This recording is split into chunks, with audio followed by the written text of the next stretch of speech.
ദൈവത്തിൻ്റെ അതിപരിശുദ്ധ നാമം വാഴ്ത്തപ്പെടുമാറാകട്ടെ.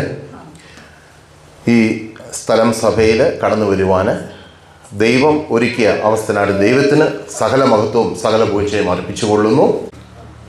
തുടർന്നുള്ള സമയം സാക്ഷ്യവും ദൈവവചനവുമായിട്ട് മുന്നോട്ട് പോകാനായിട്ട് ആഗ്രഹിക്കുന്നു. എൻ്റെ സാക്ഷ്യം തന്നെ പറയണമെങ്കിൽ 2.25 മണിക്കൂർ വേണം. ഇന്ന് ഒരു നിമിഷം പ്രാർത്ഥിക്കാം. എൻ്റെ പാറയും എൻ്റെ വീണ്ടെടുപ്പാന യഹോവയും എൻ്റെ വായിലെ വാക്കുകളും എൻ്റെ ഹൃദയത്തിലെ ധ്യാനവും അങ്ങേക്ക് പ്രസാദകരമായിരിക്കുമാറാകട്ടെ. ആമേൻ.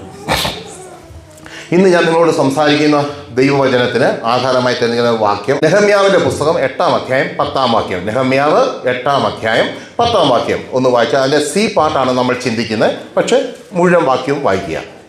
അനന്തരം അവൻ അവരോട്, നിങ്ങൾ ചെന്ന് അനുഷ്ഠാന ഭോജനവും മധുരപാനീയവും കഴിച്ച് തങ്ങൾക്കായി വട്ടം കൂട്ടിയിട്ടില്ലാത്തവർക്കും എല്ലാവർക്കും പകർച്ച കൊടുത്തയപ്പേ. ഈ ദിവസം നമ്മുടെ കർത്താവിന് വിശുദ്ധമാകുന്നു. നിങ്ങൾ ദുഃഖിക്കരുത്. യഹോവയിലെ സന്തോഷം നിങ്ങളുടെ ബലമാകുന്നുവല്ലോ എന്ന് പറഞ്ഞു. അതിലെ സി പാർട്ടാണ് നമ്മൾ ചിന്തിക്കുന്നത്. യഹോവയിലെ സന്തോഷം നിങ്ങളുടെ ബലമാകുന്നുവല്ലോ. പേഴ്സണലൈസ് ചെയ്ത് പറയുമ്പോൾ, വ്യക്തിപരമാക്കി പറയുമ്പോൾ, യഹോവയിലെ സന്തോഷം എൻ്റെ ബലം ആകുന്നു. മെസ്സേജിൻ്റെ ടൈറ്റിൽ തലക്കെട്ട് എന്ന് പറയുന്നത് സാക്ഷ്യം അതിനിടയിൽ വരും. അതുകൊണ്ടാണ് ഞാൻ സാക്ഷ്യം ഇതായിട്ട് പറയാത്തത്. ഓക്കെ, ചേർത്ത് പറഞ്ഞു പോകാനായിട്ടാണ് ആഗ്രഹിക്കുന്നത്. ചുരുക്കി ഞാൻ പറയാം. ഓക്കെ, യഹോവയിലെ സന്തോഷം നമുക്ക് എങ്ങനെ പ്രാപിക്കാം? 4 കാര്യങ്ങളാണ് അതിനെ തിരഞ്ഞെടുത്തിരിക്കുന്നത്. മെസ്സേജിൻ്റെ തലക്കെട്ട് യഹോവയിലെ സന്തോഷം എങ്ങനെ നമുക്ക് പ്രാപിക്കാം. ഓക്കെ, നെഹമ്യാവിൻ്റെ ആ പുസ്തകത്തിൽ പറയുകയാണ്, യഹോവയിലെ സന്തോഷം എൻ്റെ ബലമാകുന്നു. നമ്മൾ ഈ ലോകത്തിൽ ജീവിക്കുമ്പോൾ ബലം പ്രാപിക്കുവാൻ വേണ്ടി നമ്മൾ ഒത്തിരി കാര്യങ്ങൾ ചെയ്യാറുണ്ട്. ഏറ്റവും പ്രധാനമായിട്ട് നമ്മൾ ചെയ്യുന്നത് നല്ലവണ്ണം ആഹാരം കഴിക്കും, ഇല്ലേ? ഇറച്ചിയും മീനും എല്ലാം കഴിക്കും. എന്തിനാണ്? ബലം പ്രാപിക്കുവാൻ. എന്നാൽ ആ ബലമൊക്കെ താൽക്കാലികമാണ്. ഒരു രോഗം വന്നാൽ ചിലപ്പോൾ ഇറച്ചി കഴിക്കാൻ വയ്യാതെയായി പോകും. ശുദ്ധമായ പാല് നല്ല ബലമാണ്, പക്ഷേ ചില രോഗങ്ങൾ വന്നാൽ പാല് പോലും കുടിക്കാൻ പറ്റത്തില്ല. അപ്പോൾ അത് ഈ ലോകത്തിൽ നമ്മൾ ജീവിക്കുമ്പോൾ നമുക്ക് ബലം വേണം. ബലമില്ലാതെ നമുക്ക് നിൽക്കാൻ പറ്റത്തില്ല. എഴുന്നേറ്റ് നിൽക്കണമെങ്കിൽ ഒരു ബലം ആവശ്യമാണ്. മനുഷ്യൻ ധാരാളമായിട്ട് ഈ സന്തോഷം പ്രാപിക്കുവാനും ബലം പ്രാപിക്കാനും പല കാര്യങ്ങൾ ചെയ്യുന്നുണ്ട്. ചിലർ ടി വിയുടെ മുമ്പിലായിരിക്കും. എന്തിനാ? സന്തോഷം പ്രാപിച്ചെടുക്കുവാൻ. അപ്പോൾ ആ സന്തോഷം വരുമ്പോൾ ഉള്ളിലൊരു സന്തോഷവും ബലവും ഒക്കെയാണ്, ആനന്ദമാണ്. പക്ഷേ ആ ടി വി ഓഫായി പോകുമ്പോൾ കിട്ടിയതെല്ലാം എന്തായും പോവും, ഇല്ലേ? അത് തീർന്നു, അത് കഴിഞ്ഞു, തീർന്നു, ഡൺ. നമ്മൾ ചില കാര്യങ്ങൾ അടുത്ത ദിവസം ഉറങ്ങി എഴുന്നേൽക്കുമ്പോൾ മറന്നു പോലും പോകും. പക്ഷെ ഇവിടെ പറയുന്നു, യഹോവയിലെ സന്തോഷം അത് നമ്മുടെ ബലമാണ്. അത് നീങ്ങിപ്പോകുന്നതല്ല, അത് നമ്മളോട് കൂടെ ഇരിക്കുന്നതാണ്. കാരണം സന്തോഷം തരുന്ന ദൈവം അവൻ സകലത്തിനും അതീതനായ ദൈവമാണ്, സകലത്തിനും മീതെയുള്ള ദൈവമാണ്. ഈ ദൈവത്തിൽ നിന്ന് നമുക്കെങ്ങനെ ഈ ബലം അല്ലെങ്കിൽ ആ സന്തോഷം നമുക്ക് പ്രാപിച്ചെടുക്കാം? ദൈവത്തിങ്കൽ അവിടെ പറയുന്നത് ഇങ്ങനെയാണ്, യഹോവയിലെ സന്തോഷം അതാണ് നമ്മുടെ ബലം. അപ്പോൾ യഹോവയിൽ ഒരു സന്തോഷം ഇരിപ്പുണ്ട്. ആ സന്തോഷം ചുമ്മാ അങ്ങനെ പോയാൽ കിട്ടുന്നതല്ല. നമുക്ക് തോന്നിയതുപോലെ ജീവിച്ചാൽ ലഭിക്കുന്നതല്ല ആ സന്തോഷം. അതിന് ചില ചിട്ടകളും ഡിസിപ്ലിനും ഒക്കെയുണ്ട്. ഒരു ക്രിസ്ത്യാനി എപ്പോഴും വളരെ ഡിസിപ്ലിൻ ഉള്ളവനായിരിക്കും. അങ്ങനെ തന്നെ ആയിരിക്കണം. അതിനെ ഡിസൈപ്പിൾ എന്ന് പറഞ്ഞത് ഡിസിപ്ലിൻ ഉള്ള ഒരു വ്യക്തിയാണ്. കർത്താവിൻ്റെ ഡിസിപ്ലിൻ പ്രകാരം നടക്കുന്ന ഒരു വ്യക്തിയാണ് യഥാർത്ഥ ഡിസൈപ്പിൾ, അതായത് ശിഷ്യൻ എന്ന് പറയുന്ന. ഗുരു പറയുന്ന അല്ലെങ്കിൽ ആ ടീച്ചർ പറയുന്ന പോലെ ജീവിക്കുവാൻ നമുക്ക് സാധിക്കണം. ശരി, ഒന്നാമത്തെ സന്തോഷം എങ്ങനെ ആണ് എന്നുള്ളത് വിശുദ്ധ ഇരമ്യാ പ്രവചനം, ഇരമ്യാവ് 15-ാം അധ്യായം 16-ാം വാക്യം. ആ വാക്യം ഒന്ന് വായിക്കണം. ഇരമ്യാവ് 15:16 ഒന്ന് വായിച്ചാട്ടെ. അതെ,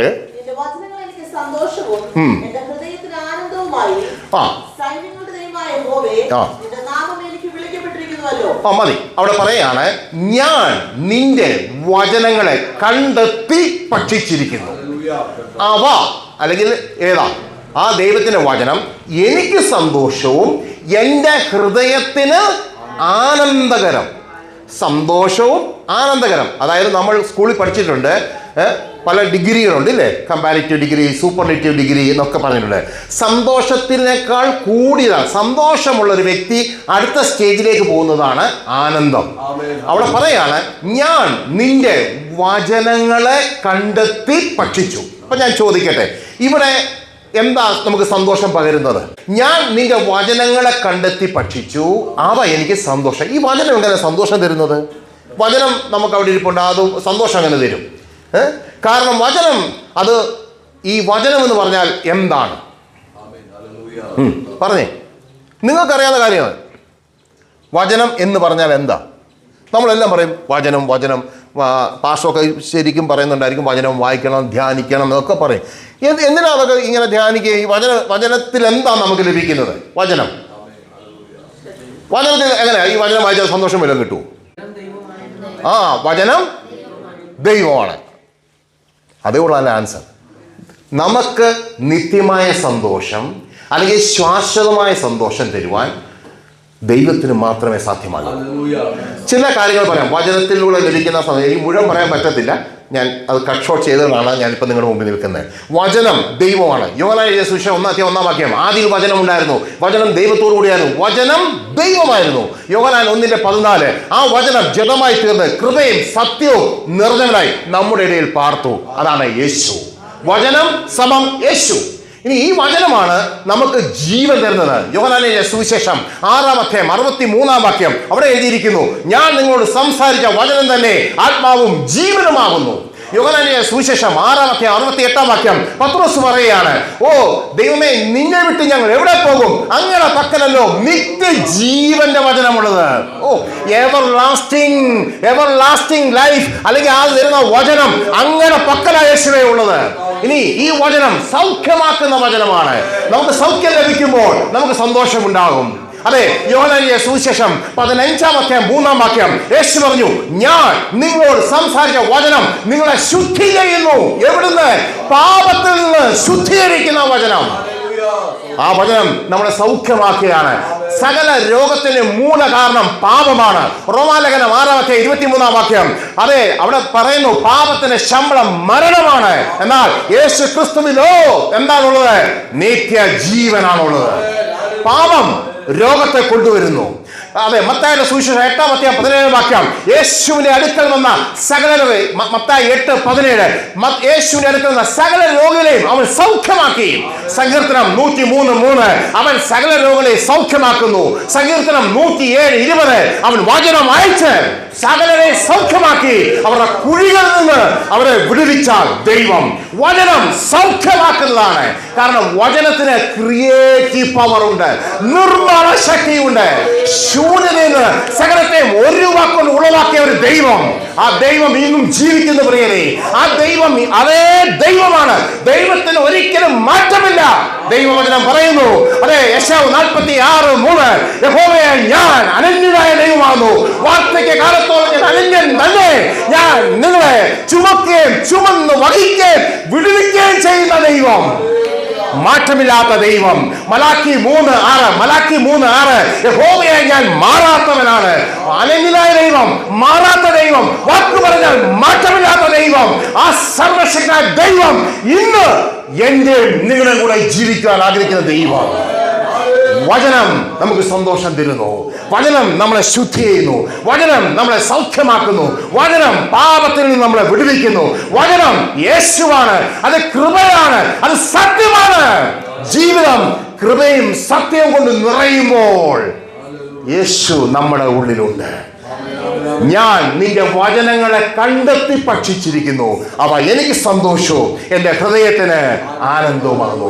സങ്കീർത്തനം 119:11 സങ്കീർത്തനം 119:11 ഞാൻ അതെ നിന്നോട് പാപം ചെയ്യാതിരിക്കേണ്ടതിന് നിന്റെ വചനത്തെ എന്റെ ഹൃദയത്തിൽ സംഗ്രഹിക്കുന്നു.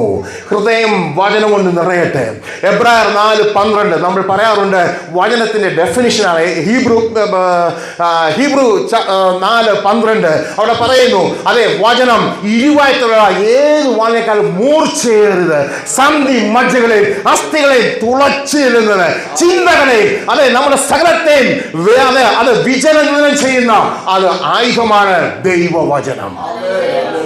യിരെമ്യാവിൽ പറയുന്നു, ഞാൻ നിന്റെ വചനങ്ങളെ കണ്ടെത്തി ഭക്ഷിച്ചു. ചോദിക്കട്ടെ, വചനം കണ്ടെത്തി ഭക്ഷിക്കാറുണ്ടോ? ഇംഗ്ലീഷിൽ വളരെ നല്ലതായിട്ട് എഴുതിയിരിക്കുന്നത്, വളരെ നല്ല ഒരു ഇതാണ് ഇംഗ്ലീഷിൽ എഴുതിയിരിക്കുന്നത്. യിരെമ്യാ പാസ്റ്റർ ഒന്ന് നോക്കിയാൽ യിരെമ്യാ 15:16 ഒന്ന് എടുത്തേ. അവിടെ എഴുതിയിട്ടുണ്ട്, okay, your words were found and I ate them. നോക്കുക, വചനം ഞാൻ കണ്ടെത്തി, അത് ഞാൻ അങ്ങ് തിന്നു. നിങ്ങളോട് ഞാൻ ഒരു കാര്യം പറയട്ടെ, അറ്റ്ലീസ്റ്റ് ഒരു 10 വാക്യങ്ങളെങ്കിലും ദിവസം ഭക്ഷിച്ചാൽ നിങ്ങളുടെ ലൈഫ് ചേഞ്ചായി മാറും. ദൈവിക സന്തോഷം കൊണ്ട് നിറയപ്പെടും. വചനം സന്തോഷം തരുന്നതാണ്. കാരണം വചനം ദൈവമാണ്. ദൈവത്തെ നിങ്ങൾ ദിവസവും ഭക്ഷിക്കുക. വചനം അത് ദൈവമാണ്.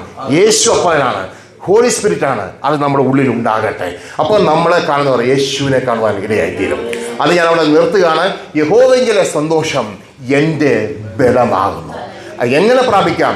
ദൈവവചനം ഭക്ഷിക്കുന്നതിലൂടെ, ചിട്ടയായി ദൈവവചനം ധ്യാനിക്കുന്നതിലൂടെ നമുക്ക് അത് പ്രാപിച്ചെടുക്കുവാൻ ദൈവം നമ്മളെ സഹായിക്കും. സങ്കീർത്തനം 1:2 എന്താ പറയുന്നത്? ഞാൻ യഹോവയുടെ ന്യായപ്രമാണത്തെ രാവും പകലും ധ്യാനിക്കുന്നത്. ഞാൻ പറയുന്ന ഒരു സെന്റൻസ് തെറ്റിദ്ധരിക്കരുത്. ഒരിക്കലും ബൈബിൾ വായിക്കരുത്, അത് ധ്യാനിക്കണം, പഠിക്കണം, മെഡിറ്റേറ്റ് ചെയ്യണം. ജീവിതം രൂപാന്തരപ്പെടും. ഞാനിന്ന് നിങ്ങളുടെ മുമ്പിൽ നിൽക്കുവാൻ കാരണം ദൈവവചനമാണ്. ഞാൻ 1994 ഒക്ടോബർ മാസം 28 യേശു ക്രിസ്തുവിനെ സ്വന്തം രക്ഷമായി ഞാൻ സ്വീകരിക്കുന്നത്. ഒരു നിരീശ്വരവാദിയായിരുന്നു, ഒരു വലിയ മദ്യത്തിന് അടിമയായിരുന്നു, മയക്കുമരുന്നിന് അടിമയായിരുന്നു. എന്നെ നല്ലോണം അറിയാവുന്ന ഒരാളാണ് അവിടെ ഇരിക്കുന്ന പ്രദീപ്. അതുപോലെ പ്രിയ പാസ്റ്റനും കുറച്ച് കാര്യങ്ങൾ അദ്ദേഹത്തിനും അറിയാം. അദ്ദേഹത്തോടൊപ്പം രാജസ്ഥാനിൽ ഞാൻ ഉണ്ടായിരുന്നു. അവിടെ ബൈബിൾ സ്കൂളിലൊക്കെ ഞാൻ പോയി. ഞാൻ പക്ഷേ തെമ്മാടിയായിരുന്നു, ഭൂലോക പിഴയായിരുന്നു, ഒരു ഗുണ്ടയായിരുന്നു. ദൈവത്തിനും മനുഷ്യർക്കും വേണ്ടാത്തവനായിരുന്നു ഞാൻ. പക്ഷേ ദൈവത്തിന് എന്നെ ആവശ്യമുണ്ടായിരുന്നു. അങ്ങനെ 94 അതായത് ഒക്ടോബർ മാസം 28 രാവിലെ ദൈവം ഒരു വചനം പറഞ്ഞു. മീഖ പ്രവചനം 6:8 മീഖ 6:8 അവിടെ ഇങ്ങനെ എഴുതിയിരിക്കുന്നു, മനുഷ്യ, നല്ലത് എന്നെന്ന് അവൻ നിനക്ക് കാണിച്ചു തന്നിരിക്കുന്നു. 1, ന്യായം പ്രവർത്തിപ്പാനും ദയാതൽപരനായിരിക്കാനും നിന്റെ ദൈവത്തിൻ്റെ സന്നിധിയിൽ താഴ്മയോടെ നടപ്പാനും വരാതെ എന്താണ് യഹോവ നിന്നോട് ചോദിക്കുന്നത്? 3 കാര്യം ദൈവം ചോദിച്ചു. 1, നിന്റെ ജീവിതത്തിൽ ന്യായമുണ്ടോ? 2, നിന്റെ ജീവിതത്തിൽ ദയയുണ്ടോ? 3, നിന്റെ ജീവിതത്തിൽ താഴ്മയുണ്ടോ? ഇത് 3 എനിക്കില്ല. ഭൂലോക അഹങ്കാരിയായിരുന്നു. ഇഷ്ടംപോലെ പണമുണ്ടായിരുന്നു. എൻ്റെ ഡാഡി മമ്മിയൊക്കെ കാനഡയിലായിരുന്നു. ഞാൻ ജനിച്ചത് കാനഡയിലാണ്, പക്ഷെ വളർന്നതെല്ലാം നാട്ടിലാണ് വളർന്നത്. ഓക്കെ, അപ്പോൾ ജീവിക്കാൻ ആവശ്യമാണ്. 3 നേരം കഴിക്കാനുണ്ടെങ്കിൽ പിന്നെ അഹങ്കാരം നമുക്കുണ്ടാകാൻ, അല്ല ദൈവമൊക്കെയല്ല, ഈ ദൈവം ഇല്ലാത്തവർക്ക് അത് ഉണ്ടാകാൻ ഒരു സാധാരണ കാര്യമാണ്. എന്തോ വലിയ സംതിങ് ആണെന്ന് പറഞ്ഞ് നടന്നു. പക്ഷേ ദൈവം പറഞ്ഞ് നീ ഒന്നുമല്ലെന്നും പറഞ്ഞ് മൂക്കുകൊണ്ട് ഇച്ഛ വരപ്പിച്ചു. ഇത്രയേ ഉള്ളൂ. ഇതാണ് സംഗ്രഹം എന്ന് പറയുന്നത്. ദൈവത്തെ കണ്ടുമുട്ടുവാൻ ദൈവം ഇടയാക്കി. ഒരു കാര്യം ഞാൻ പറയാം, പ്രത്യേകിച്ച് കുഞ്ഞുങ്ങളോട് ഞാൻ പറയാം, നിങ്ങളുടെ ഈ കുഞ്ഞു പ്രായത്തിൽ ദൈവത്തെ കണ്ടാൽ അത് ഏറ്റവും നല്ലതാണ്. പക്ഷെ ദൈവത്തെ കാണിക്കുവാൻ ശ്രമിക്കാം, അത് ഭയങ്കരമാണ് പ്രിയരെ, ചില കഷ്ടപ്പാടാണ്. അതുകൊണ്ട് എന്നെ രൂപാന്തരപ്പെടുത്തിയ വചനമാണ് മീഖ 6:8. അന്ന് ഒക്ടോബർ 94 ഒക്ടോബർ മാസം 28 മുതൽ ഇത് ഭക്ഷിക്കുവാനായിട്ടങ്ങ് തുടങ്ങി. ദൈവത്തിൻ്റെ കൃപയായി. ചിലർക്കൊന്നും അത് പിടിക്കത്തില്ലായിരിക്കും, ഈ വചനമൊക്കെ വായിക്കാം, ഇച്ചിരി ഇതാണ്. പക്ഷേ എനിക്കെന്തോ ദൈവം ആകർഷിച്ചതുകൊണ്ടും ദൈവത്തിൻ്റെ കൃപ കൊണ്ടും ഇതങ്ങ് ഭക്ഷിക്കാൻ തുടങ്ങി, അതങ്ങ് ഹൃദയത്തിൽ പതിയാൻ തുടങ്ങി. അപ്പോൾ ഒരു വാക്ക് കിട്ടിയാൽ ഉടൻ തന്നെ എനിക്കത് ദൈവത്തിൻ്റെ കൃപയാൽ ഉടനെ എത്തും. എവിടെയെല്ലാം കിടപ്പുണ്ട് അതിങ്ങ് ഓടിയെത്തുമെന്ന്. നമ്മൾ അതിലേക്ക് ആയിത്തീരണം. വചനം നമ്മുടെ ഉള്ളിൽ ക്രിയ ചെയ്യണം. ഒത്തിരി കണ്ട് വചനത്തെക്കുറിച്ച് പറയാം, പക്ഷേ ഞാനിവിടെ കട്ട് ഷോട്ട് ചെയ്യുന്നു. വചനം കണ്ടെത്തി ഭക്ഷിക്കണം. അത് സന്തോഷവും ആനന്ദവും കണ്ടെത്തും. സീരിയലോ സിനിമയോ കള്ളു കുടിച്ചോ ഒക്കെ കിട്ടുന്നതിലും ഭയങ്കര സന്തോഷം ദൈവവുമായിട്ടുള്ള ആ ദൈവവചനം ഇരുന്ന് ധ്യാനിക്കുമ്പോൾ നമുക്കത് ലഭിക്കാൻ ഇടയായിത്തീരും. യഹോവയിലെ സന്തോഷം എൻ്റെ ബലമാണ്. 1, ദൈവവചനം കൃത്യമായി ധ്യാനിക്കുന്നതിലൂടെ ആ സന്തോഷം നമ്മളിലേക്ക് പകരപ്പെടുന്നു. വേഗത്തിൽ 2ാമത്തേലേക്ക് പോകാം.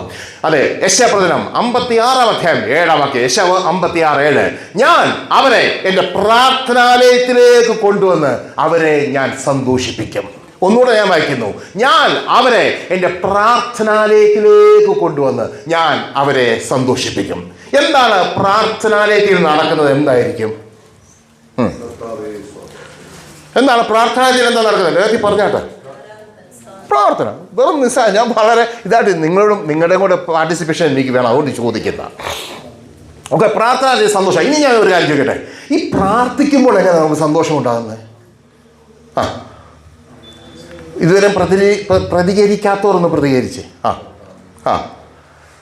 ഈ പ്രാർത്ഥിക്കുമ്പോൾ എന്താ സന്തോഷം ഉണ്ടാകുന്നത്? നമ്മളിരുന്ന് അങ്ങ് പ്രാർത്ഥിക്കുക, കർത്താവേ ഞങ്ങൾക്ക് ചോറ് തരണമേ, കർത്താവേ ഞങ്ങൾക്ക് ജോലി തരണമേ, കർത്താവേ ഞങ്ങളുടെ കുഞ്ഞുങ്ങളുടെ കല്യാണം നടക്കണം, കർത്താവേ ഞങ്ങളുടെ കുഞ്ഞുങ്ങൾക്ക് ബുദ്ധി കൊടുക്കണം, കർത്താവേ അയൽവക്കക്കാരനെക്കാട്ടിൽ ഏറ്റവും കൂടിയ കാർ ഞങ്ങൾക്ക് തരണം, അവർക്കുള്ളതിനെക്കാട്ടിലും വലിയ കാര്യങ്ങൾ ഞങ്ങൾക്ക് തരണം. നമ്മളിങ്ങനെയൊക്കെ പ്രാർത്ഥിക്കാറുണ്ട് ഇല്ലേ? അങ്ങനെയാണോ പ്രാർത്ഥിക്കുന്നത്? സ്തോത്രം. കണ്ടോ, അങ്ങനല്ല പ്രാർത്ഥിക്കേണ്ടത്. പക്ഷേ നിർഭാഗ്യവശാൽ ചിലരൊക്കെ അങ്ങനെയൊക്കെയാണ് പ്രാർത്ഥിക്കുന്നത്. ദൈവമുണ്ടോ സകലവുമുണ്ട് അല്ലേ? അത് നിങ്ങൾ യോജിക്കുമെന്ന് എനിക്കറിയില്ല. പറയും, അടാ ഈ ജേക്കബ് ഇവിടെ വന്നിട്ട് ദുരുപദേശം പറയുവാണോ? പ്രൂഫുണ്ട്, എല്ലാത്തിനും പ്രൂഫുണ്ട്. അല്ല കോണ്ടസ്റ്റിൽ തന്നെ, അല്ല ചുമ്മാതെ ബാക്കി അവിടെ നിന്ന് എടുത്തിട്ട് അങ്ങ് പറയുകയല്ല. അതിൻ്റെ കർത്താവ് പറഞ്ഞ അതിൻ്റെ എന്തൊക്കെയാണ് പറയുന്നത്, കോണ്ടസ്റ്റും അതിങ്ങനെ ചിലതുണ്ട്. എന്തിന്, ആരോട് പറഞ്ഞു, എന്തിന് പറഞ്ഞു, എപ്പോൾ പറഞ്ഞു. മത്തായി 6:33, മുൻപേ അവരുടെ രാജ്യവും നീതി അന്വേഷിപ്പിൻ, അതോടുകൂടെ ഇതൊക്കെ നോട്ട് സകലം എന്ന് പറഞ്ഞിട്ടില്ല, കാരണം ഞാൻ പറഞ്ഞില്ലേ വചനം പഠിക്കണം. ഇതൊക്കെയും നിങ്ങളുടെ പ്രൈമറി നീഡ്സ് ദൈവം തന്നിരിക്കും. പാർക്കുവാൻ പാർപ്പിടം, ആഹാരം ദൈവം തന്നിരിക്കും. കുരുകിലിനെക്കാട്ടിലും വയലിലെ സസ്യങ്ങളെക്കാളും നിങ്ങൾ വിശേഷതയുള്ളവരാണ്. സകലവും തരാമെന്ന് പറഞ്ഞിട്ടില്ല, അത് നമ്മൾ തെറ്റായിട്ട് പറയാം. വചനം ഒരിക്കലും ഒന്നും ആഡ് ചെയ്യല്, ഒന്നും കുറയ്ക്കുകയും ചെയ്യല്. ഓക്കെ, പ്രൈമറി നീഡ്സ് ദൈവം നമുക്ക് എപ്പോഴാ? മുൻപേ അവൻ്റെ രാജ്യവും നീതി അന്വേഷിപ്പിൻ, അതോടുകൂടെ ഇതൊക്കെയും. ഏതൊക്കെ? തൊട്ടുമുള്ള പറഞ്ഞിട്ടുണ്ട്. 31-32 വാക്യങ്ങളിൽ പറയുന്നുണ്ട്, നിങ്ങൾ എന്ത് തിന്നും എന്ത് ഉടുക്കും എന്ന് നിങ്ങൾ വിചാരപ്പെടേണ്ട. ദൈവത്തിൽ വിശ്വാസമില്ലാത്തവനാണ് വിചാരപ്പെടുന്നത്. ഉത്കണ്ഠ, ആൻസൈറ്റി, ഇന്നത്തെ ഒരു പുതിയൊരു വേർഡാണ്. ഇന്നത്തെ കൊച്ചു കുഞ്ഞുങ്ങൾക്കൊക്കെ ആൻസൈറ്റിയാണ്. എന്നോ ആൻസൈറ്റിയാണ്. ദൈവം ഇല്ലാത്തത് കൊണ്ടാണ് ഈ ആൻസൈറ്റി അല്ലെങ്കിൽ ഉത്കണ്ഠകൾ ഉണ്ടാകുന്നത്. അതുകൊണ്ട് മുമ്പേ പാസ്റ്റർ ഒരു കാര്യം എനിക്ക് ഭയങ്കരമായിട്ട് ഇഷ്ടപ്പെട്ടു. ആ കാര്യം, ദൈവത്തെ തലമുറയായിട്ട് നമ്മൾ എന്ത് ചെയ്യുക? കൈമാറുക. അതെങ്ങനെ കൈമാറുന്നത്? അവരെ പേടിപ്പിച്ച് പ്രാർത്ഥിക്കുക, ഇത് പറയുന്നത് നല്ലതാണ്. പക്ഷെ അതിനേക്കാൾ ഉപരി അവർക്ക് വേണ്ടി പ്രാർത്ഥിക്കണം. കുത്തിയിരുന്ന് ദൈവത്തോട് വിശ്വാസത്തോടെ പ്രാർത്ഥിക്കണം. പിതാവേ എൻ്റെ കുഞ്ഞുങ്ങളെ ആകർഷിക്കണമേ. പിതാവ് ആകർഷിക്കാതെ ആരും പുത്രൻ്റെ അടുക്കിലേക്ക് വരുന്നില്ല. യോഹന്നാൻ യേശു ഞാൻ ഇങ്ങനെ പറഞ്ഞുകൊണ്ടിരിക്കും, പിന്നെ ചെയിനായിട്ട് പോകും. ഓക്കെ, അതുകൊണ്ട് ഞാൻ മെസ്സേജിൽ തന്നെ നിൽക്കട്ടെ. ഓക്കെ, യഹോവയിലെ സന്തോഷം നമുക്ക് എങ്ങനെ പ്രാപിക്കാം? ഒന്ന് ഞാൻ പറഞ്ഞു വചനത്തിലൂടെ, 2 പ്രാർത്ഥനയിലൂടെ. അപ്പൊ ഞാൻ നിങ്ങളോട് ചോദിച്ചു, പ്രാർത്ഥിക്കുന്നതിലൂടെ എങ്ങനെയാ സന്തോഷം? 1, നമ്മൾ പ്രാർത്ഥിക്കുന്നത് ആരോടാണ്? സർവശക്തനായ ദൈവത്തോടാണ്. അത് തന്നെ നമുക്ക് സന്തോഷം പകരും. കാരണം ദൈവം യാക്കോബിനോട് ഇങ്ങനെ പറഞ്ഞത് ഇല്ലേ? യാക്കോബിനോട് എങ്ങനെ പറഞ്ഞേ? ഐസ്യ 43:1 പറഞ്ഞു, നിന്നെ സൃഷ്ടിച്ചവൻ, നിന്നെ നിർമ്മിച്ചവൻ. നമ്മൾ പ്രാർത്ഥിക്കുന്നത് നമ്മളെ സൃഷ്ടിച്ചതും നിർമ്മിച്ചതുമായ ഒരു ദൈവത്തോടാണ് നമ്മൾ പ്രാർത്ഥിക്കുന്നത്. നമ്മുടെ ദൈവം ആരാ പറയുക? ആദ്യം നമ്മുടെ ദൈവത്തെ നമ്മൾ അറിയണം. എൻ്റെ ദൈവം ആരാണ്? എൻ്റെ ദൈവം എനിക്ക് വേണ്ടി പ്രവർത്തിപ്പാൻ കഴിവുള്ള ദൈവം. പുറപ്പാട് 3:7 പറയുന്നുണ്ട്. പുറപ്പാട് 3:7 അവിടെ ഇങ്ങനെ എഴുതിയിരിക്കുന്നത്, മിസ്രൈമിലുള്ള എൻ്റെ മോശയോട് പറയാ, മോശേ നീ ഇത് കേക്ക്, എൻ്റെ ജനം മിസ്രൈമിലുള്ള എൻ്റെ ജനത്തിന്റെ കഷ്ടതയെ ഞാൻ കണ്ടു. എന്നിട്ട് കോമായിട്ട് അടുത്ത് പറയാ, ഊഴിയ വിചാരകന്മാർ നിമിത്തമുള്ള അവരുടെ നിലവിളിയെ ഞാൻ കേൾക്കുന്നു. 3, ഞാൻ അവരുടെ സങ്കടങ്ങളെ അറിയുന്നു. നോക്കുക, 3 കാര്യം അവിടെ പറയാണ്. 1, കാണുന്ന ദൈവം. എന്ത് കാണുന്നു? എൻ്റെയും നിങ്ങളുടെയും കഷ്ടതയെ കാണുന്ന ഒരു ദൈവം. ആ ദൈവത്തോടാണ് ഞാൻ പ്രാർത്ഥിക്കുന്നത്. അല്ലാതെ കാണാൻ വയ്യാത്ത, കേൾക്കാൻ വയ്യാത്ത, അല്ലെങ്കിൽ ഒന്നും ചെയ്യാൻ കഴിയാത്ത ഒരു ദൈവത്തോടല്ല.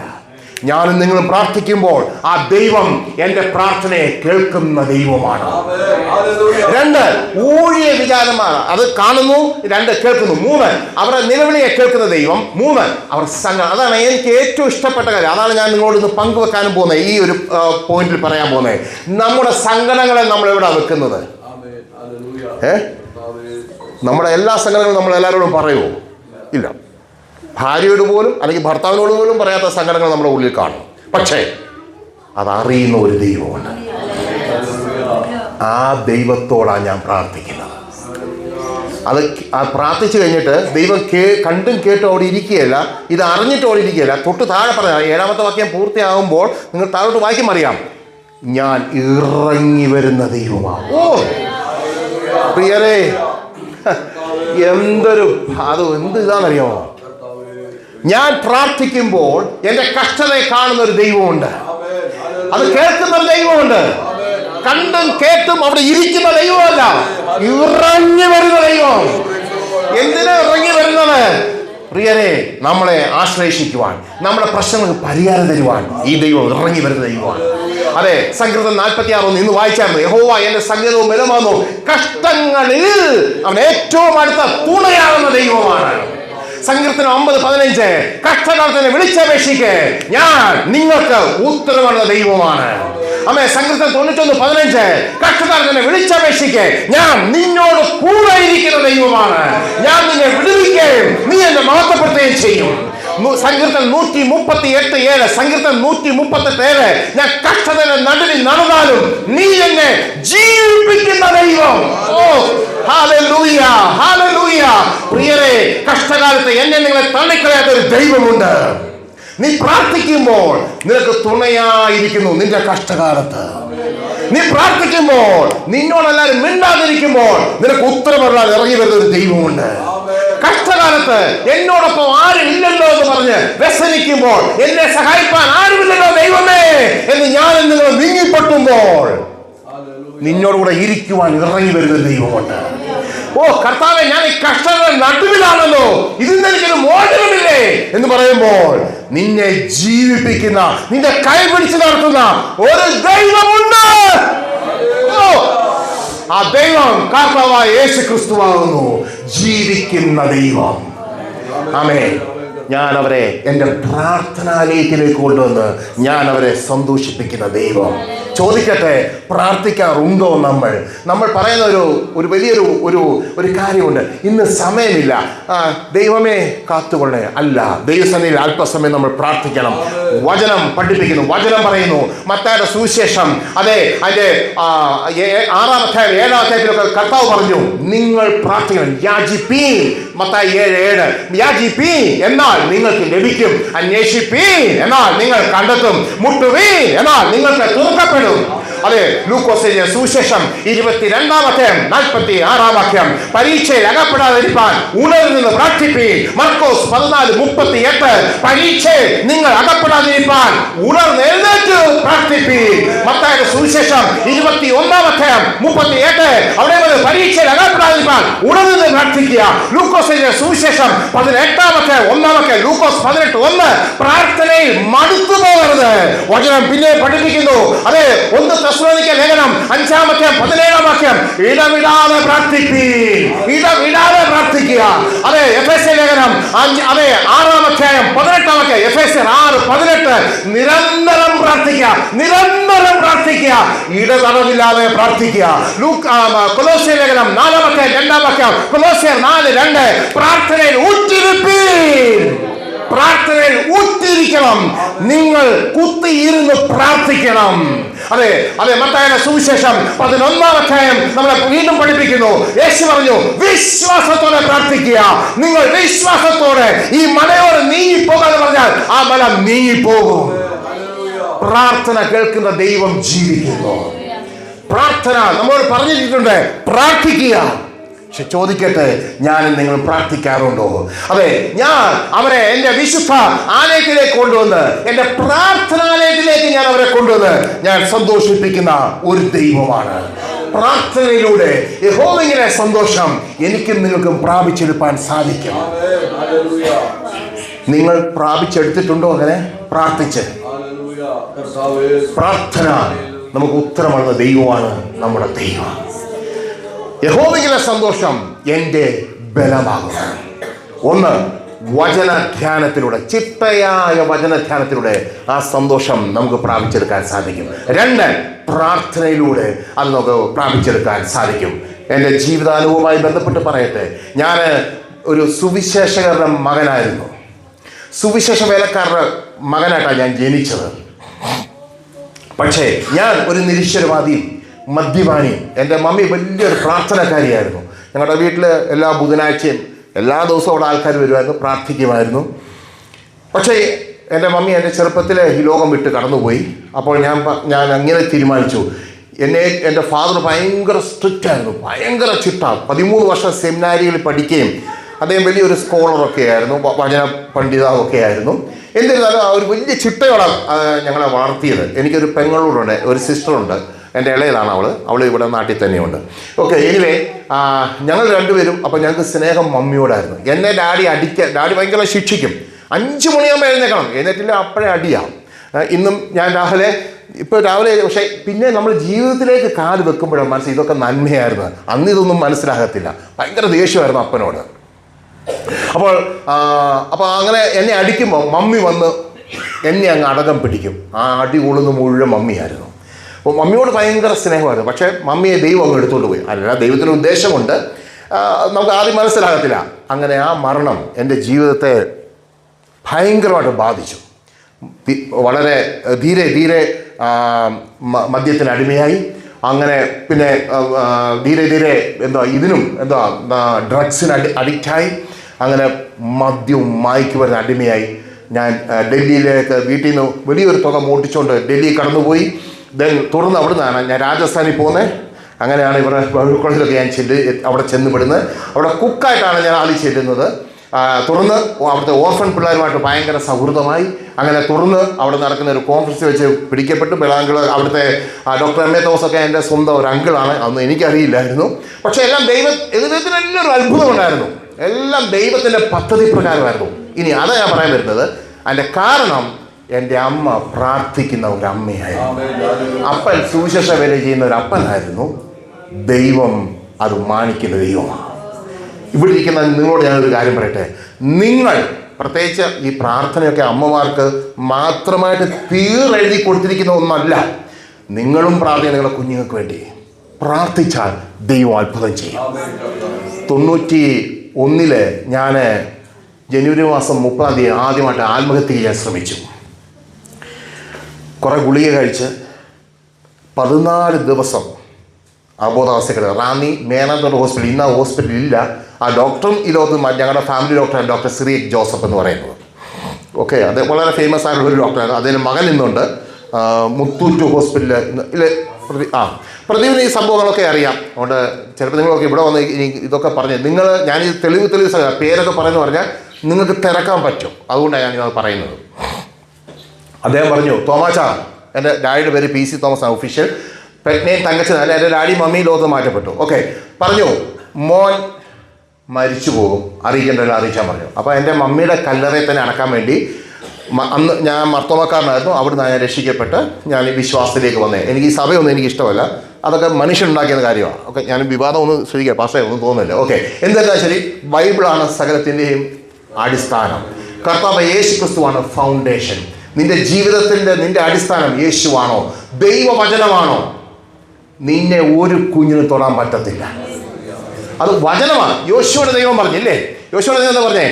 നീ എൻ്റെ വചനം വിട്ട് ഇടത്തോട്ടോ വലത്തോട്ടോ മാറാതിരുന്നാൽ നിന്റെ നേരെ ആരും നിൽക്കുകയില്ല. ചിലപ്പോൾ തോന്നും തീർന്നുപോയി, തകർന്നുപോയി. എന്നെക്കുറിച്ച് പറഞ്ഞതാണ്, അതുകൊണ്ടാണ് ഞാൻ പറഞ്ഞത്. പക്ഷേ പോകാൻ പറ്റിയ ഇന്ന് ഈ പുൽപ്പള്ളിയിലും ഇവിടെ വന്ന് വചനം പറയാൻ ദൈവം ഇടയാക്കി. സ്തോത്രം. ഓക്കെ, അപ്പോൾ ഞാൻ പറയാൻ വന്നത്, ഡോക്ടർ പറഞ്ഞു കല്ലറ പൊളിച്ചു, എല്ലാം റെഡിയാക്കി. അവർ നോക്കുക, ഞാൻ ചാകണ്ടേ, ശ്വാസം ഇച്ചിട്ടുണ്ട് പിന്നെയും. അപ്പോൾ ഇങ്ങനെ നിന്നു. 14-ാമത്തെ ദിവസം കണ്ണു തുറന്നു. അങ്ങനെ ജീവിതത്തിൽ വന്നു. പക്ഷേ എന്നാൽ ദൈവത്തിലേക്ക് വന്നില്ല. അങ്ങനെ 94 ഒക്ടോബർ മാസം 17-ാം തീയതി തൂങ്ങി മരിക്കാൻ പോയി. ഇതാണ് പ്രാർത്ഥനയെക്കുറിച്ച് ഞാൻ പറയാൻ വരുന്നത്. ഈ സമയമെല്ലാം എനിക്ക് വേണ്ടി 6.25 വർഷം ഒരു ഗ്രൂപ്പ് ഇരുന്ന് പ്രാർത്ഥിക്കുക. അമ്മാമ്മയുടെ മോൻ ഇങ്ങനെ ആയിപ്പോയി. 6.25 വർഷം 24/7 ചെയിൻ പ്രെയറായിട്ട് അവരിന്ന് പ്രാർത്ഥിച്ചു. അവർ 1 വർഷം പ്രാർത്ഥിച്ച് നിർന്നിരുന്നെങ്കിലോ, 2 വർഷം പ്രാർത്ഥിച്ച് നിർത്തിയിരുന്നെങ്കിലോ, 3 വർഷം പ്രാർത്ഥിച്ച്, ഇനി പോട്ടെ 6 വർഷവും 9 മാസവും പ്രാർത്ഥിച്ച് അവർ അങ്ങ് നിർത്തിയിരുന്നെങ്കിലോ. ഇല്ല, അവർ പിന്നെയും കുറച്ചുകൂടെ പ്രാർത്ഥിച്ചു. അങ്ങനെ 94 ഒക്ടോബർ മാസം 28-ാം തീയതി യേശു ക്രിസ്തുവിനെ രക്ഷകനായി ഞാൻ സ്വീകരിച്ചു. ഇനി ആ 17-ാം തീയതി നടന്നറിയണ്ടേ, ഞാൻ റാലി ഫാനിൽ കുരുക്കിട്ടു. എന്നിട്ട് സ്റ്റൂളെല്ലാം റെഡിയാക്കി. കാരണം മരുന്ന് കഴിച്ചാലും വിഷം കഴിച്ചാലും ഇവരൊക്കെ എന്നെ ഹോസ്പിറ്റലിൽ കൊണ്ടു രക്ഷപ്പെടും, ഇതാരും എന്നെ രക്ഷപ്പെടുത്തരുത്. അങ്ങനെ തീരുമാനം ചെയ്യാൻ പോയതാണ്. പക്ഷേ കുരുക്കിട്ട് നിൽക്കുമ്പോൾ പ്രസാദെ, എൻ്റെ വീട്ടിൽ വിളിക്കുന്ന പേര് പ്രസാദ എന്നാണ്. എനിക്ക് ഒത്തിരി പേരുണ്ട്. അബ്ബാസ് എന്ന റാന്നി വന്ന് നിങ്ങൾ അവിടെ അബ്ബാസ് എന്ന് തിരക്കിയാലേ എന്നെ അറിയത്തുള്ളൂ. അപ്പോൾ നിങ്ങൾക്കറിയാം അബ്ബാസ് എന്നുള്ള പേരിൻ്റെ ആ സ്വരം കേൾക്കുമ്പോൾ നിങ്ങൾക്കറിയാം ഞാൻ ആരായിരുന്നുള്ളത്, ഇല്ലേ? ഒരു തെമ്മാടിയായിരുന്നു. പറയും നിങ്ങളൊക്കെ എത്ര ശ്രേഷ്ഠരാണ്. ഞാൻ വെറും ഭൂലോക തെമ്മാടിയായിരുന്നു. പക്ഷേ യേശു മാന്യനാക്കി മാറ്റി. യേശു ക്രിസ്തു എന്നെ മാന്യനാക്കി മാറ്റി. സ്തോത്രം, ഹല്ലേലൂയ. ഓക്കെ, പറയട്ടെ. അപ്പോൾ എൻ്റെ മമ്മിയുടെ ബെസ്റ്റ് ഫ്രണ്ട് പ്രാർത്ഥിക്കുക വീട്ടിലിരുന്ന്. ഇന്നും ഉണ്ട് അവർ ജീവനോട്. ഞാൻ ഇവിടെ വന്ന് നാട്ടിൽ വന്ന് ഞങ്ങൾ ആദ്യം അവരുടെ വീട്ടിലാണ് പോയത്. അവിടെ പോയി പ്രാർത്ഥിച്ച് ചെറുകര കോട്ടയ്ക്കൽ എന്ന് പറഞ്ഞ വീട്ടുകാർ, മന്നൂരുതി കനാനായ പള്ളിയുടെ തൊട്ടടുത്ത് അവരുടെ വീട്. പ്രിയ പ്രതിവിനൊക്കെ അവരെ നല്ലോണം അറിയാം. ഞങ്ങളെല്ലാം ഇരുന്ന് പ്രാർത്ഥിച്ചിട്ടുള്ളതാണ് അവരുടെ വീട്ടിൽ. ഇന്നും പ്രയറുണ്ട്, ഇന്നും അവർ ജീവനോടെ ഉണ്ട്. നിങ്ങൾക്ക് സംശയം ഉണ്ടെങ്കിൽ പോയി ചോദിക്കാം. ചെറുകര കോട്ടയ്ക്കൽ ലീലാമേരി അവിടെ നിന്ന് പ്രാർത്ഥിച്ചപ്പോൾ ദൈവം ആൻറ്റിയോട് പറഞ്ഞു, പെരിഞ്ചേരിലെ തങ്ങമ്മയുടെ മകൻ തൂങ്ങി മരിക്കാൻ പോകുന്നു, പോയി വിട്ടിരിക്കുന്നു പറഞ്ഞു. അവരുടെ മകൻ അന്നേരം അവിടെ കയറി വരുന്നു. റബ്ബർ തോട്ടം, അവർക്ക് ഇഷ്ടംപോലെ തോട്ടവും കാര്യങ്ങളെല്ലാം ഉണ്ട്. അദ്ദേഹം ചോറിനാണ് ഓടി വന്നാൽ ഞാൻ പറഞ്ഞു, റഞ്ജി ഇവിടെ നീ ഇപ്പം ഇരിക്കാൻ പാടില്ല, നീ പോയി പ്രസാദിനെ വിളിച്ചോണ്ട് വരാം. അമ്മ പ്രസാദാണ്, പ്രസാദ് അവിടെ രാജസ്ഥാനിലും കണ്ടല്ലേ, ഇവിടെ പ്രസാദ് ഇരിക്കുന്നത്, നീ പോ, അവിടെ ഉണ്ട്. ആ റഞ്ജാൻ അവിടെ വന്ന് എൻ്റെ മുറി എല്ലാവർക്കും അറിയാം, അത് പ്രസിദ്ധമാണ്. അതുകൊണ്ട് അവർ റഞ്ജാൻ വന്ന് മുറിയിൽ അവിടെ വന്ന് എന്നെ വിളിക്കുകയാണ്. പക്ഷെ ഞാൻ പമ്മി അവിടെ ഇരിക്കുക. കാരണം എനിക്ക് ചാകണ്ടേ, ആത്മഹത്യ ചെയ്യണം, എനിക്കിനി ജീവിക്കണ്ട. ഈ പാസ്റ്റർ ജോസ് വിളിക്കുന്നത് ഇത് സത്യമാണ് ഞാൻ പറയുന്നത്. ഞങ്ങൾ ഒരു ദിവസം ഈ വെളിയിൽ ഇങ്ങനെ ഈ ഹോസ്പിറ്റൽ എടുക്കാൻ പോകും. അന്ന് എനിക്ക് മഞ്ഞപ്പിത്തം വന്നു. അവിടെ ഭയങ്കര സീരിയസ് ആയി മഞ്ഞപ്പിത്തം. അതൊക്കെ ഈ കുടിയിലെ എല്ലാം ഭാഗമായിരുന്നു. മഞ്ഞപ്പിത്തം വന്നപ്പോൾ ഞാൻ പറഞ്ഞു, ജോസേ ഞാൻ ഇവിടെ ബസ്സിൻ്റെ വണ്ടിയിൽ മുന്നിൽ ചാകാൻ പോവാം. ഭയങ്കര റഷുള്ള സ്ഥലമാണ്. ഇവിടേക്ക് സത്യമാണ്. ഇദ്ദേഹം എൻ്റെ കൈ കയറി പിടിച്ചു. മുടിഞ്ഞ ഇവൻ ഇപ്പം ചത്ത് കഴിഞ്ഞാൽ ഇതെന്തായി തീരും. എൻ്റെ കൈക്ക് പിടിച്ച് വലിച്ച് എന്നോട് കുറേ കാര്യം എന്നിട്ട് എൻ്റെ കൈക്ക് പിടിച്ചൊക്കെ പ്രാർത്ഥിക്കുകയും. ഭക്തനായിരുന്നു ഈ മനുഷ്യൻ. അന്നേ അവിടുന്ന് ഭക്തനായിരുന്നു. അപ്പനും അമ്മയ്ക്കും കിട്ടിയ ദൈവം കൊടുത്ത വലിയൊരു നിധിയാണ് ഈ പ്രിയ പാസ്റ്റർ ജോസ്. ആമേൻ, സ്തോത്രം, ദൈവം അനുഗ്രഹിക്കട്ടെ. അപ്പോൾ അന്ന് എന്നെ ഒത്തിരി സഹായിച്ച ഒരു വ്യക്തിയാണ് പാസ്റ്റർ ജോസ്. ഈ റഞ്ജാൻ വന്നു, അവിടുന്ന് എന്നെ വിളിച്ചുകൊണ്ട് പോയി അവരുടെ വീട്ടിൽ കൊണ്ടുപോകാൻ. ഞാൻ അവരുടെ വീട്ടിലോട്ട് ചെന്ന് കയറുമ്പോൾ ആൻറ്റി എന്നോട് പറഞ്ഞു, എടാ നീ ആദ്യം മരുന്ന് കഴിച്ച് വിഷം കഴിച്ച് മരിക്കാൻ നോക്കി, ഇന്ന് നീ എന്താ തൂങ്ങി മരിക്കാൻ പോകണം. സത്യമായിട്ടും എൻ്റെ ജീവിതത്തിൽ ആദ്യമായി ഉള്ളിൻ്റെ ഉള്ളിൽ നിന്ന് ദൈവമേ എന്ന് ഞാൻ അറിയാതെ വിളിച്ചുപോയി. ഉടനെ എൻ്റെ ബുദ്ധി പറയണം, ദൈവമില്ല. സാധാരണ എപ്പോഴും പ്രവർത്തിക്കുമല്ലോ. പക്ഷേ ഉടനെ ഞാൻ ഓർത്ത്, ഇവരിനി കൂടോത്രം വല്ലതും ചെയ്താണോ, ആ വിചാരം ചെയ്തായിരിക്കുന്നു. കാരണം അവരുടെ വീട്ടിലെല്ലാം കയറി നോക്കി അവരൊന്നും കണ്ടില്ല. തുറന്ന് ദൈവം അനേകരുടെ പ്രാർത്ഥന ഫലമായി എന്നെ രൂപാന്തരപ്പെടുത്തി. നിങ്ങളോട് ഞാൻ പറയട്ടെ, ആരെങ്കിലും തൻ്റെ കുഞ്ഞുങ്ങൾക്ക് വേണ്ടി കരഞ്ഞ് പ്രാർത്ഥിക്കുന്നുണ്ടെങ്കിൽ ഒരിക്കലും നിങ്ങളുടെ മക്കൾ തലമുറ നഷ്ടപ്പെട്ടു പോവുകയില്ല. നിങ്ങളുടെ തലമുറയെ ദൈവം വിളിച്ചു കൊണ്ടുവരും. ആത്മഹത്യ ഒന്നിനും പരിഹാരമല്ല, അത് ഭീരുത്വമാണ്. സാത്താൻ നിങ്ങളെ നശിപ്പിക്കാൻ വേണ്ടിയിട്ടാണ്. നമ്മൾക്ക് എന്തെങ്കിലും വരുന്നോണ്ടേ അങ്ങ് ചത്തുപോയേക്കാം, തീർന്നേക്കാം. നോ, നിങ്ങളെക്കുറിച്ച് ദൈവത്തിന് വൻ പദ്ധതിയുണ്ട്. ഞാൻ അന്ന് മരിച്ചു പോയിരുന്നെങ്കിൽ ഇന്ന് നിങ്ങളെ വന്നിവിടെ ഞാൻ കാണുമായിരുന്നു. പ്രിയരെ, ഇന്നിവിടെ നിന്ന് ഞാൻ പ്രസംഗിക്കുമായിരുന്നു. ഇങ്ങനെ ഒരിക്കലുമില്ല. പക്ഷെ അനേകരിലേക്ക് ദൈവം എത്തിക്കുവാൻ ദൈവം എന്നെ ദൈവം ഉപയോഗിച്ചുകൊണ്ടിരിക്കുന്നു. സ്തോത്രം. ഒന്ന്, ചിട്ടയായ വചന ധ്യാനത്തിലൂടെ നമുക്കത് പ്രാപിച്ചെടുക്കാം. രണ്ട്, നിരന്തരമായ പ്രാർത്ഥന, വിശ്വാസത്തോടെ പ്രാർത്ഥന.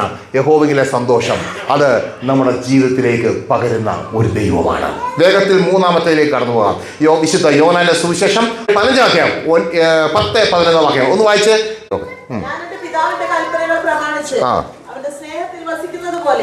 നിങ്ങൾ എന്റെ കൽപ്പനകൾ പ്രമാണിച്ചാൽ എന്റെ സ്നേഹത്തിൽ വസിക്കും.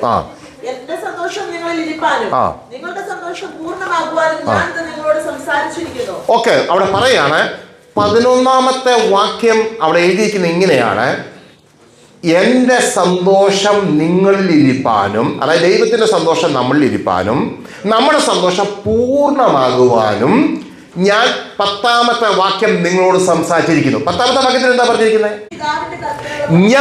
യേശു പറയാണ്, യേശു പിതാവിന്റെ കൽപ്പനകൾ അനുസരിച്ച് പിതാവിന്റെ സ്നേഹത്തിൽ വസിച്ചു. എന്നിട്ട് അടുത്തത് വായിച്ചേ. കൽപ്പനകൾ പ്രമാണിച്ചാൽ ഞാനും നിങ്ങളും ദൈവത്തിന്റെ കൽപ്പനകൾ പ്രമാണിച്ചാൽ എന്റെ സ്നേഹത്തിൽ വസിക്കും. യേശു അപ്പച്ചന്റെ സ്നേഹത്തിൽ, ദൈവത്തിന്റെ സ്നേഹത്തിൽ വസിക്കും. അപ്പോൾ സന്തോഷം, നമ്മുടെ സന്തോഷം എന്താകും? പൂർണ്ണമാകും.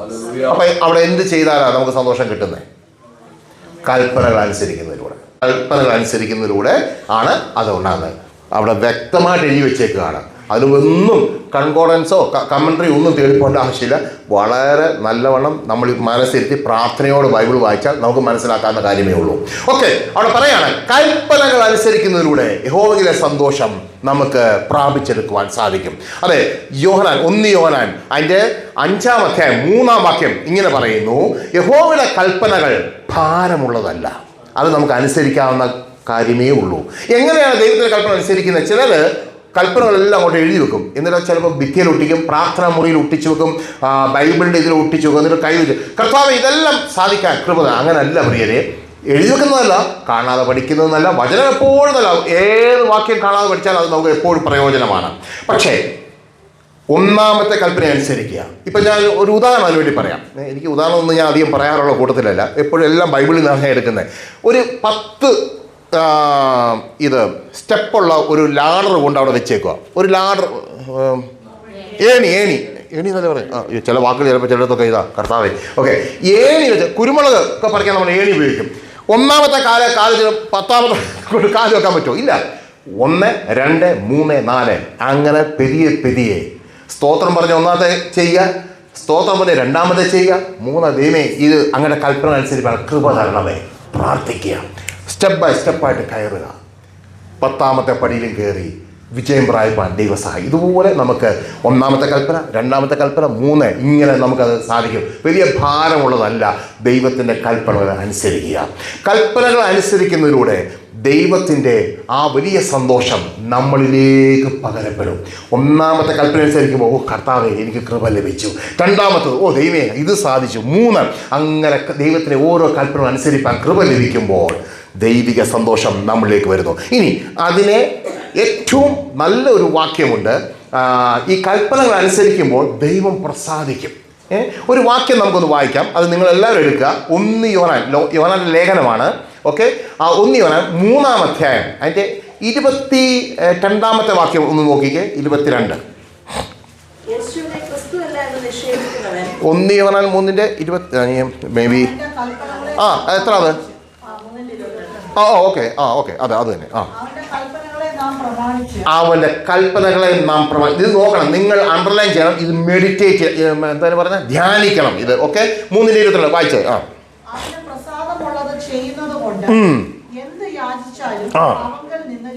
നോക്കിയേ, നിങ്ങളുടെ പ്രാർത്ഥനയ്ക്ക് മറുപടി വേണമോ? അതിൻ്റെ ഒരു ഷോർട്ട് കട്ട്, നമുക്കെല്ലാം ഷോർട്ട് കട്ടാണ് ഇന്നത്തെ ഈ ജീവിത സാഹചര്യത്തിലെല്ലാം, പ്രത്യേകിച്ച് ന്യൂജൻ എല്ലാം തൊട്ട് ഉടൻ സാധിച്ചിരിക്കുക. അതാണ് അവർക്ക് ആവശ്യമായിട്ടുള്ളത്. ഇതാണ് ആത്മീയർക്കുള്ള ഒരു വലിയൊരു ഷോർട്ട് കട്ടാണ് ഞാൻ ഈ പറയുന്നത്. നാം അവൻ്റെ കൽപ്പനകളെ പ്രമാണിച്ച് അവന് പ്രസാദമുള്ളത് ചെയ്യുന്നത് കൊണ്ട് എന്ത് യാചിച്ചാലും ദൈവം നമുക്ക് തന്നിരിക്കും. പക്ഷേ അതിൻ്റെ കണ്ടീഷൻ, ദൈവത്തിൻ്റെ കൽപ്പനകളെ അനുസരിക്കുക. പ്രാർത്ഥനയ്ക്ക് മറുപടിയുണ്ട്.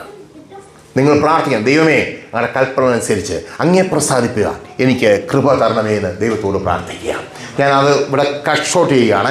യഹോവയിലെ സന്തോഷം നമുക്ക് എങ്ങനെ പ്രാപിക്കാം? 3 കാര്യം ഞാൻ പറഞ്ഞു. വളരെ വചനത്തിനാണ് ഞാൻ കൂടുതൽ പ്രാധാന്യം, പ്രാർത്ഥനയ്ക്കും കൊടുത്ത്, കാരണം അത് രണ്ടുമാണ് ഏറ്റവും അത്യാവശ്യമായിട്ടുള്ളത്. വളരെ ചിട്ടയായ വചന ധ്യാനത്തിലൂടെ യഹോവയിലെ സന്തോഷം നമുക്ക് പ്രാപിച്ചെടുക്കാം. 2, നിരന്തരമായ പ്രാർത്ഥനയിലൂടെ, വിശ്വാസത്തോടുള്ള പ്രാർത്ഥനയിലൂടെ യഹോവയിലെ സന്തോഷം നമുക്ക് പ്രാപിച്ചെടുക്കാം. 3, ദൈവത്തിൻ്റെ കൽപ്പനകൾ അനുസരിക്കുന്നതിലൂടെ യഹോവയിലെ സന്തോഷം അത് നമുക്ക് പ്രാപിച്ചെടുക്കാം. അത് നമുക്ക് ബലമായി ഈ ശരീരത്തിൽ വ്യാപരിക്കും. 4ാമത് ഒരു കാര്യം കൂടെ പറഞ്ഞ് പ്രാർത്ഥിച്ച് അവസാനിപ്പിക്കുകയാണ്. 4ാമതായിട്ട് ഒരു കാര്യം, അവിടെ സങ്കീർത്തനം 16:11 സങ്കീർത്തനം 16:11 അവിടെ ഇങ്ങനെ എഴുതിയിരിക്കുന്നു, ജീവന്റെ വഴി നീ എനിക്ക് കാണിച്ചു തരും, നിന്റെ സന്നിധിയിൽ, 2ാമത്തെ സെന്റൻസ്, സന്തോഷത്തിൻ്റെ പരിപൂർണതയും നിന്റെ വലത്ത് ഭാഗത്ത് എന്നും പ്രമോദങ്ങളും ഉണ്ടല്ലോ. ആകെ 11 വാക്യമാണ് ആ സങ്കീർത്തനം 16-ന്റെ ഏറ്റവും നല്ല ഒരു വാക്യമാണ്. അത് എങ്ങനെ നിങ്ങൾ ധ്യാനിച്ചു നോക്കിയാലും അവിടെ പറയുന്നത് ദൈവത്തിൻ്റെ സന്നിധിയിൽ സന്തോഷത്തിൻ്റെ എന്തുണ്ടെന്നാണ് പറഞ്ഞിരിക്കുന്നത്? പരിപൂർണത. അത് ഇംഗ്ലീഷിൽ കൊടുക്കുക fullness of joy that's in your presence Lord. ദൈവത്തിൻ്റെ സന്നിധിയിൽ സന്തോഷത്തിൻ്റെ പരിപൂർണതയാണ്. മറ്റേ ദൈവകൽപ്പന അനുസരിക്കുമ്പോൾ സന്തോഷം പൂർണ്ണമാകും.